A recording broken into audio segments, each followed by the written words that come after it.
After cooking dinner for 12 people, my mom said loudly, "We should just order takeout next time.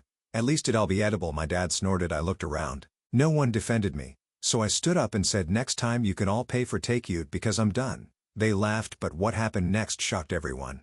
I cooked for 12 people. Scratch that. I planned, prepped, cooked, cleaned, set the table, arranged the wine, and made sure every single person had their dietary needs met. Gluten-free lasagna for Aunt Carla. Vegan salad for my cousin's girlfriend. The roast chicken Dad still pretends as his favorite, even though he barely touches it. I didn't complain. I just worked, because that's what I always do. The daughter who has a knack for organizing. The woman who just knows how to make things happen. I was in the kitchen for 6 hours. And when it was finally done, I set the platters on the table with a quiet pride. It wasn't perfect, but it was good, thoughtful, made with care. Then Mom walked in, looked at the table, and wrinkled her nose like she'd stepped into a sewer. "We should have just ordered takeout," she said, loud enough for everyone to hear. "At least that would have been edible." My father chuckled. Not a word of pushback, not even a glance in my direction. I looked around the room. 12 people eating food I made, sitting on chairs I arranged, and a home I cleaned, and not one of them stood up for me. Not one. So, I did something I'd never done before. I stood up. I untied my apron. I laid it gently over the back of my chair. And I said, in the calmest voice I've ever used, "Next time, you can all pay for takeout too. Because I'm done." They laughed. They thought I was being dramatic. Aunt Carla raised her glass like it was a toast. My cousin snorted into his wine. Even my brother said, "Don't be sensitive, Lena. It's just Mom." But I wasn't being sensitive. I was being done. An hour later, after the wine was poured and the dessert was being picked at, I slipped into the spare bedroom and opened my laptop. I canceled the Airbnb for Christmas. I voided the ski resort booking I made in my name for New Year's. I retracted the deposit on the summer rental. I deleted every calendar invite, every group chat message, every itinerary I'd put together over the past 6 months. I didn't say a word. I just erased myself. And, for the first time in a very long time, I felt free. It didn't start with that dinner. It started decades earlier, with a family that quietly decided my usefulness was more valuable than my presence. I was the easy child. Not the rebel. Not the genius. Not the golden son. Just Lena, the one who didn't need much, who always offered help before being asked. When Mom was stressed about holiday hosting, I was 10 and already setting the table just right. When Dad needed someone to coordinate his retirement party, I was 23, juggling a job and still handling invitations, RSVPs, and a speech no one thanked me for. When my brother got married, they called me the backbone of the wedding. I built the timeline, dealt with vendors, smoothed over fights between the bride and Mom. They said, "You're so good at this, Lena. What would we do without you?" They meant it as a compliment, but it wasn't. It was a warning that they had no intention of ever taking care of themselves. Or me. I didn't realize the weight I carried until my 30th birthday. Not a major milestone, not one people usually make a fuss over, but I thought maybe someone would remember. Just a cake, a dinner, a card. Instead, I got a group text message from my mother, addressed to the family, asking if I could plan my own birthday brunch. "Since you know what restaurants you like." I stared at it for a long time. And like every time before, I said yes. I booked the table, confirmed the head count, paid the deposit, and when we got there, my mom said the mimosas were too sweet, and my dad asked if I could take photos of everyone at the table but never handed me the camera so I could be in any of them. That was the day I began pulling away. Not all at once, just small things. Stopped offering to pick up their dry cleaning when they visited. Started letting the group chats go unanswered for a few days. Took real vacations, the kind where I didn't bring my laptop or my guilt. No one noticed, because people don't notice when a chair shifts slightly out of place, until they try to sit and fall. By the time that dinner came around, I already knew I was running on fumes. I already knew I was done being the invisible scaffolding for people who never asked how I was holding up. What I didn't know was how peaceful it would feel to finally stop holding them up at all. The first sign was confusion. 2 days after the dinner, my brother texted me, "Hey, did the Airbnb reservation glitch? It says it's been canceled." I didn't answer. Not right away. An hour later, he followed up. "We sent you the deposit for that, already." That one made me laugh. Because they hadn't sent me anything. They'd sent it to the family PayPal, which I created, managed, and monitored, because no one else wanted to deal with the admin stuff. So I transferred the funds back. Every last dollar. I said nothing. The next day my mother called. I let it ring. Then came the email. Subject line, "We need to talk about the holidays." No greeting. Just 5 paragraphs of thinly veiled blame. "I know dinner didn't go the way you wanted it to, but canceling everyone's plans without notice isn't fair. People rely on you, Lena. You're the one who holds things together. We expect more maturity. Maturity. They always used words like that to keep me small. Like boundaries were tantrums. Like silence was immaturity. Like any move that didn't serve them made me the problem. I didn't reply. The calls kept coming. Not angry at first, just confused. Like someone misplaced a favorite tool and now had to consider doing something the hard way. Where are the hotel confirmations? Did you still want me to bring the pies for Thanksgiving? Lena, are you ghosting us? I wasn't ghosting them. Ghosting implies a disappearing act. This was a return to self. I'd spent so many years performing reliability. Always saying yes, always patching the leaks that when I stopped, it didn't just inconvenience them. It destabilized them. They'd made me the keeper of every tradition, every trip, every task they didn't want to manage. They thought if they pushed hard enough, I'd fall back in line. Instead, I was building something else. I had booked a solo cabin for Christmas. Just me, a wood stove, a stack of books, and silence that didn't come with strings attached. I didn't announce it, didn't post about it, didn't even put an out-of-office reply on my email. They weren't owed my explanation. They were finally getting what they always claimed they could handle: life without me. I didn't plan a grand announcement. There was no family group message or carefully worded holiday memo. That would have given them power, and they'd only twist it. Call it dramatic. Call it emotional. Call it everything but what it truly was: necessary. Instead, I started where it mattered most: the systems. I deleted the shared Google Drive that held every birthday spreadsheet, meal plan, packing list, and calendar I'd ever created for them. Gone. I closed the travel rewards accounts I'd opened in my name to book flights for people who never reimbursed me on time. Done. I removed myself from all automatic reservations, gift exchanges, and group chats that had somehow become my seasonal job. Unsubscribed. I didn't scream. I didn't argue. I just reclaimed the bandwidth they were draining for me, without permission. The freedom was addictive. In the past, I used a plan for 12 people. 12 expectations. 12 chances to be disappointed, overlooked, or treated like staff in my own family. Now I was planning for one. Just me. I booked my holiday solo. 3 days in a quiet cabin upstate. Wood-burning fireplace. No Wi-Fi. I bought new pajamas, fresh coffee, and a small chocolate cake that I wouldn't have to share or justify. It cost less than hosting Thanksgiving had cost me the year before, but it felt like gold. A few days before Christmas, my cousin Danny messaged me, privately. "Hey, just curious, are you still doing the big gift swap this year?"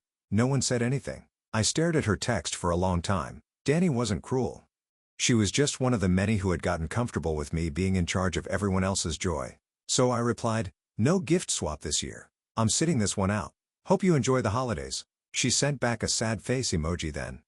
Wait, so who's going to host? That was the moment I knew. Not one of them had even considered stepping up. They hadn't made alternate plans. They hadn't called each other. They were all waiting for the backup generator, me, to kick in. But this time, I wasn't flipping the switch. I wasn't angry anymore. Just done playing the role they assigned me. And the most beautiful part? They'd have to learn to live without the girl who used to do everything. Because I had already started learning to live without them. The unraveling started with a group chat I forgot I hadn't left yet. It was titled Holiday Master List, a thread I created 3 years ago so everyone could track flights, menus, car rentals, and guest lists in one place. It had become the default space where the entire family gathered to ask me how things were coming along. This year, it was chaos. So, who's picking up Nana from the airport? Does anyone know how to make gluten-free stuffing?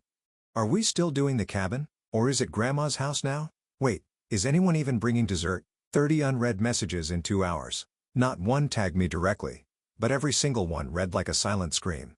Where is Lena? I didn't answer. Didn't even open the app again. Instead, I made soup in silence, played music I liked, watched the snow fall outside my cabin window, and let myself feel nothing for the first time in a long time. No pressure. No obligation. No, can you just real quick? They were finally experiencing what I had been warning them about for years, that when you treat someone's labor like a guarantee, you forget it's a choice. And I had finally made mine. On Christmas Day, I got a single email from my mother. The subject line said, "So this is how you want to be?" The body of the email? Empty. I laughed out loud, closed it, archived it. No response. A few hours later, my cousin Danny posted a photo on social media. It was a dining table, poorly set, slumped paper plates, one foil tray of stuffing, and a mismatched set of serving spoons. No centerpiece. No candles. No order. The caption read, "This year's Thanksgiving-style Christmas was a bit improvised. Still grateful though." The comments said it all. Wait, where's the usual spread? Did Lena not host this year? Looks like y'all missed your MVP. That one. That last one? I screenshotted it. Not to gloat. To remember. Because the truth is, I had always wondered if I was imagining it, the weight I carried, the work I did, the roles I was quietly assigned and never thanked for. But, I wasn't imagining it, and I wasn't invisible. I was just used, until I stopped letting them. And now, they were learning. Not through lectures, not through revenge, but through a silence so unfamiliar it echoed. And I was learning too, that the world doesn't end when you stop over-functioning for people who never ask how you're doing. It just starts to get really quiet. And then, it starts to feel like peace. By New Year's Eve, the text shifted tone. Gone was the passive sarcasm. Gone were the just checking and excuses. What came next was pure panic. My brother, who once joked that I had nothing better to do than organize everyone's lives, sent me a long message. Hey, can we talk? I think we all kinda screwed up. I didn't realize how much stuff you handled until nobody else knew what was going on. People are fighting. Mom's upset. I think she thought you'd come around. I read it twice. Then, I muted the thread. Because he was right, they didn't realize. Not because they weren't capable, but because they were never forced to be. They let me carry the weight because it was easier, and now, they were tripping over everything I used to silently clean up behind them. Later that week, I got a voicemail from my mother. Her voice was tight. That particular kind of calm she used when she wanted to sound composed, but couldn't quite hide the resentment. I don't know what game you think you're playing, Lena, but you made your point. We get it. Enough now. The family needs to come together. It was almost funny. Come together? I'd spent my entire adult life trying to keep this family from falling apart. They just didn't like what it looked like without me holding the seams shut. My cousin Danny, bless her, was the only one who tried with real honesty. She messaged me the week after the holidays. I just wanted to say I'm sorry. For not noticing. For not helping more. I think we all got used to you being the default, and we didn't realize how heavy that must have been. I stared the message for a long time. And I cried. Because, even though it wasn't dramatic and even though it wasn't from the people who hurt me the most, it was the first time anyone had acknowledged it. The work, the emotional labor, the exhaustion. I didn't respond right away. I wanted to sit with the moment, not to forgive, not yet but to breathe, because something inside me had shifted. I wasn't looking for apologies anymore. I wasn't trying to fix what broke. I wasn't trying to teach them a lesson. This wasn't about revenge. It was about release. Letting go of the version of myself that always over-delivered, always smoothed the sharp edges, always took the hit so no one else had to feel the discomfort. They were feeling it now. All of it. And I was feeling something else entirely. Peace. January was the quietest month I can remember. No calls. No group messages. No last-minute favors disguised as we were just hoping you could. And for the first time in years, I didn't feel guilty. I felt untethered. I took long walks without checking my phone. I bought fresh flowers for my kitchen table, not to impress guests, but because I liked the way they looked in the morning light. I cooked meals that didn't need to impress anyone. Some of them were amazing. Some of them were burnt. I smiled either way because, finally, no one was watching. And it turns out, I still like taking care of things. I still keep my calendar color-coded, still fold my laundry with care, still send thank you notes when someone does something kind. But now, I do it for me. I started therapy, not because I was broken, but because I'd spent so long being the strong one that I never learned how to be supported. My therapist asked me once, "When did you learn that love had to be earned?" And I didn't have an answer, only a memory of tying my shoes faster than anyone else in kindergarten, so I wouldn't get yelled at for making us late. Only a dozen holidays spent trying to cook love into every meal, praying someone would taste it and say, "We see you." But they never did, and now, I no longer needed them to. By February, I had joined a local women's hiking group. Just a dozen women all ages who met once a week to walk a trail and talk about anything but work, husbands, or family drama. We talked about books, about birds, about how good it feels to breathe air that doesn't come with expectations. I told them my story, bits of it, not as a victim, but as someone who made a clean exit. One of them, a woman in her 60s, nodded and said, "You didn't leave. You just came home to yourself." That stuck with me. So I wrote it down. Hung it on my fridge. Every morning, I read it like a vow. And, every morning, I remembered. I'm not bitter. I'm not angry. I'm better. I still get messages from time to time, birthdays, check-ins, the occasional guilt-dipped attempt to reconnect. I don't block them, but I don't respond, because healing doesn't require confrontation, just closure, even if you write it yourself. And I did, with every unspoken no, with every plan made without their approval, with every breath taken in peace. This is my rise. Not loud, not public, but powerful and permanent. I still have the apron. The one I took off that night when no one defended me, when the food I cooked was ridiculed, and my silence was mistaken for weakness. It's folded in the back of a drawer now. Clean. Untouched. Not because I'm ashamed of it, but because I keep it like a relic, a reminder of who I used to be. The girl who thought love was something you earned through labor, who thought devotion meant doing everything alone. She's gone now. And in her place, a woman who knows the difference between being needed and being valued. Sometimes I think about the holidays they're still trying to recreate without me. I picture them gathered around paper plates, forgetting ingredients, bickering about times and rides, and who was supposed to bring what. I imagine the awkward silences, the empty seat at the table no one talks about. I don't smile at the thought. I don't need to. Because this isn't about revenge. It's about relief. The relief of walking away before you become unrecognizable to yourself, of choosing quiet dignity over desperate approval, of finally realizing that absence isn't always loss, sometimes it's freedom. The cabin I stayed in that Christmas? I go back every year now. Not because I'm hiding but because it became mine. My tradition. My rhythm. My peace. I bring books, candles, soft sweaters. I make meals for one, and they taste better than anything I ever cooked for 12 ungrateful mouths. Because now, every bite is a thank you to myself. Danny still checks in sometimes. She's different now. Quieter. Kinder. She once sent me a photo of her own solo holiday, captioned, "You helped me see, I don't need to bleed for connection. Thank you." I didn't know what to say. So I just typed, "Me neither." Because that's the truth. I'm not cold. I'm not cruel. I just stopped volunteering for my own exhaustion, and they can tell their version of the story however they want. That I overreacted. That I isolated myself. That I cut everyone off. Let 'em. Because I'll tell mine too. And mine ends with a woman sitting by a window, sipping tea, listening to the wind move through trees, not because she's alone, but because she chose to be. And that's the loudest love I've ever given myself.